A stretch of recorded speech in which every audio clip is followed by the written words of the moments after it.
Donc moi, la question qui me vient directement d'après ce que tu me dis, c'est quand est-ce que je choisis de prendre un complexe multivitaminé ou de la spiruline, puisque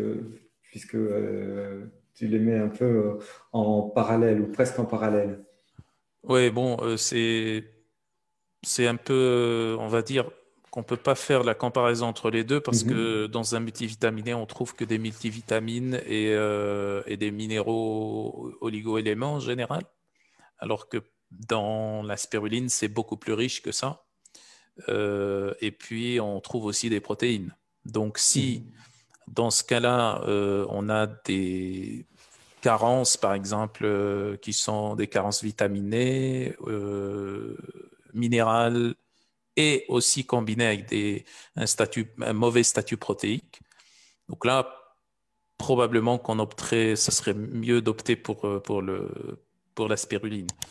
Euh, donc, si aussi on a des carences, on a des carences, c'est-à-dire sur plusieurs micronutriments, là aussi on pourrait opter pour la spiruline.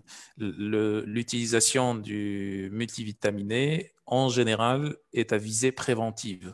Mhm.